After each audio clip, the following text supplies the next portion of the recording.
Hey, welcome. So today we're going to jump into a super powerful workflow. It's designed to do two things really, really well. First, it helps you get that crystal clear, big picture view when you feel like you're just drowning in work. And second, it's going to help you sharpen your most important ideas. Let's dig in. You know this feeling, right? You get all the individual tasks, you know what you're supposed to do from one thing to the next, but you just have no clue how it all fits together. And this is a huge problem.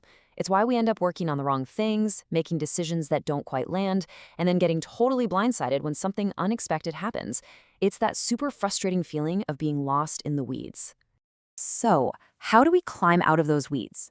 Well, the very first step is to get organized. And I'm not just talking about cleaning up your desktop. I mean putting a real system in place, one that lets you see the entire landscape of your work. And that system? It's called Para. Now, the most important word on this slide is that last one, actionable.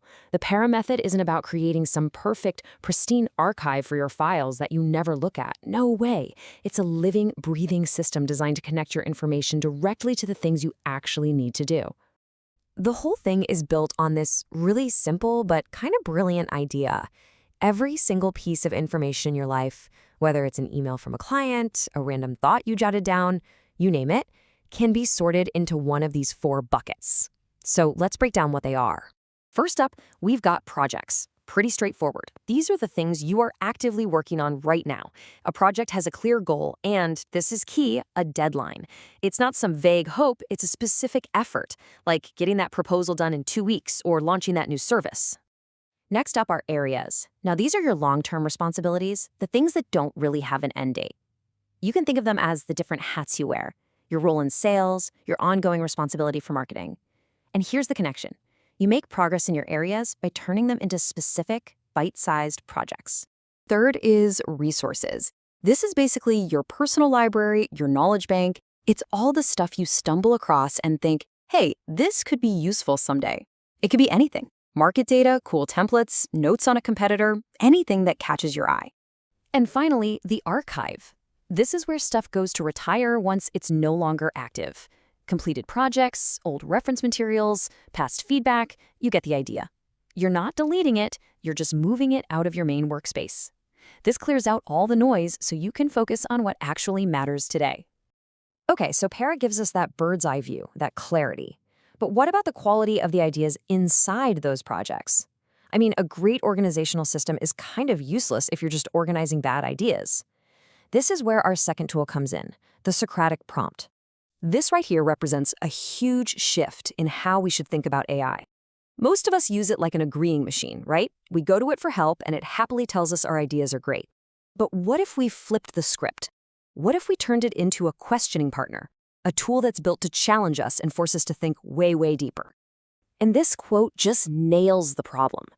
By default, AI tools are designed to be helpful, to be agreeable, which is fine if you're writing an email, but it is terrible if you're trying to figure out if a business strategy is actually any good.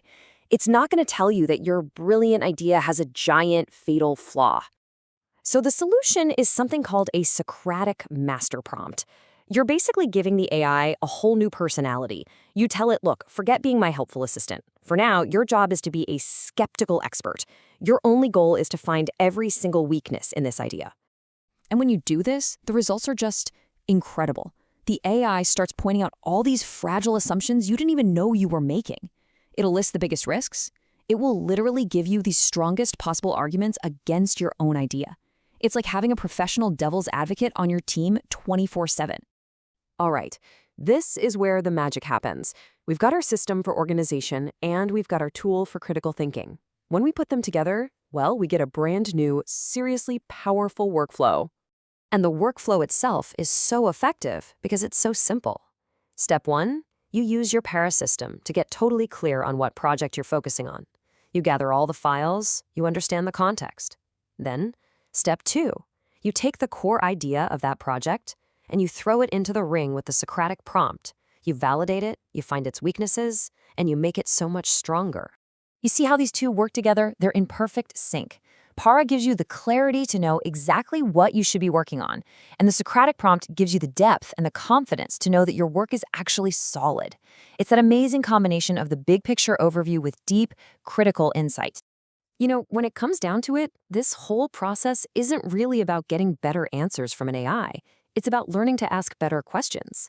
This workflow forces you to become a better thinker, to see your own ideas from different angles, and to step back long enough to really truly see if they hold up.